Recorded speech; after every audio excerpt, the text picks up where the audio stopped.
Um, yeah, wow. That was a great segment. Um, okay. Let's unpack this tweet real quick that I've already replied to with my brilliant, my brilliance, my intellectual prowess. Shit take, shit take, shit take, shit take. Readers, how many of us got involved in the Black Lives Matter marches last summer? Do Black Lives matter to you only when they serve your political purpose? Shouldn't we be marching to get black and brown children black? I fucked that up. Shouldn't we be marching to get black and brown children back safely into schools right now? Ooh, bars, bars. Hit him with the bars. Yeah, that's the reply to that. Are they not dying fast enough for you? What the fuck are you talking about? Children need to be back at school tomorrow. No, they don't. We need to revamp our virtual learning so that way they can adapt to it the same way as if they were taking online classes. You act like online classes don't exist. Like, yeah, shoving all the children into online classes won't work, but you're making a really shitty like vector argument here. Children will contract the virus. Children have died from said virus. Children will bring it home to their parents. There is no way for a kid to escape going home to their parents or any caregivers because, i.e., their children, unless you want them to live on their own. To which, okay, welcome child predators. See, this conversation is not hard if you add even a little bit of nuance into it. I hate that. That shit is dumb. That is bad. That is horrid. Why? Why are you doing this?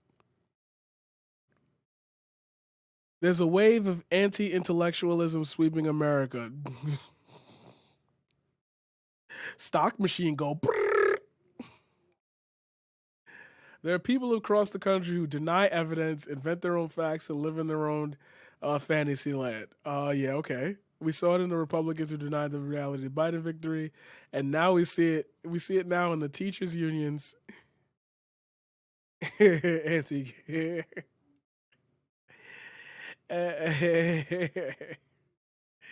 And we see it now in the teachers' unions that are shutting down schools and marring children's lives.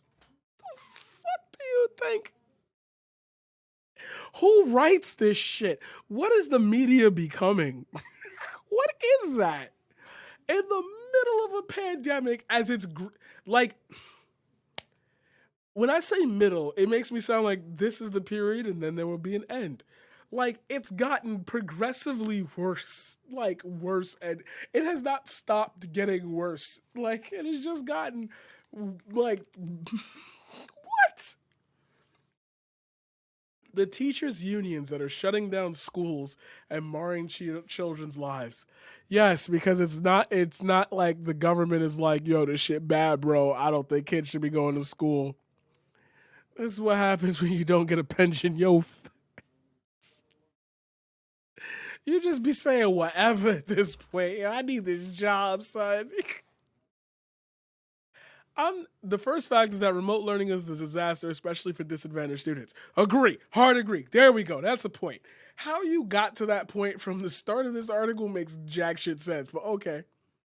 I recommend an article about things going for students in Baltimore. It paints a finely grained portrait of chaos. Online classes in which almost no students show up. Schedules rearranged last minute. Zoom links that are inaccessible. The 12-year-old boy at the center of the piece was passionate about school before the pandemic. Last while he was talking about school in the past tense.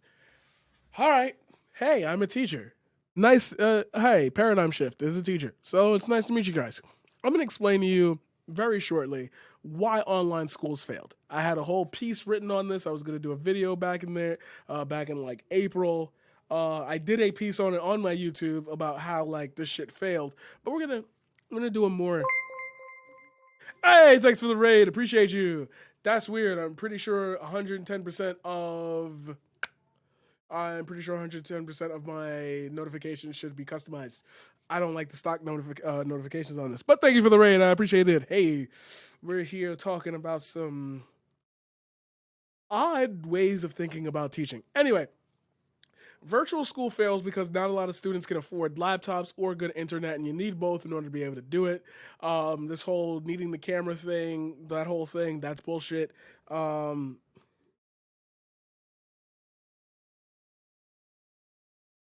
Sorry, give me 1 second.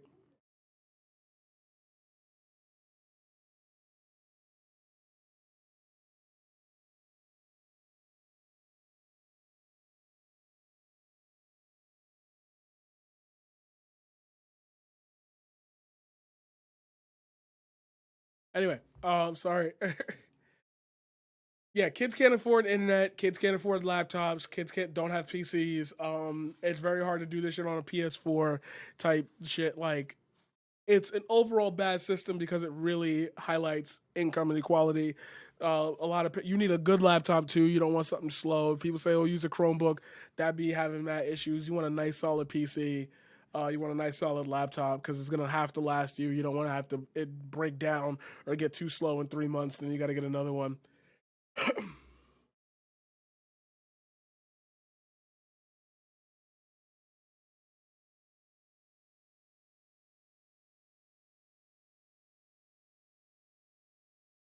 um,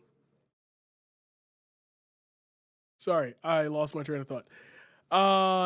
Because I'm astonished. Whenever I lose my train of thought on something, it's because I could branch out into like so many things.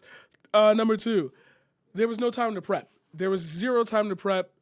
They pretty much rushed the school system into just doing the same thing except online. And there's multiple amounts of skills you need to have for that. You need to be able to do online retention. You need to be able to flip between pre-recorded and live. I think a lot of that's a huge problem too. A lot of the lessons are sorry, a lot of the lessons are live, so kids have to like seriously pay attention. And you're asking 12-year-olds who are used to like having things to do and like playing on the computer. You're asking 8-year-olds, 9-year-olds, all that like, oh, I'm in the games, whatever, to sit and listen to you. That shit is boring. Like, you're asking a lot of people to adapt to a circumstance in a like. I think we had a week. I think school started the very next week, or even I think there was a shutdown period, and then during the middle of the next week, they were like, "Okay, we're gonna start it on Monday," and then it got delayed, and then we were doing introductions and dumb shit. Like, it's just dumb. It's just dumb. It's dumb. It's stupid. It's stupid. It's very stupid. But number three is the last one, the easiest one to figure out, but it's also the hardest to discern. Yo, you really act like these kids are not going through a pandemic right now. Y'all really act like these kids are not experiencing the same dread that we are experiencing. Like, I feel like kids are just like, oh, they could do anything. We just make them do anything.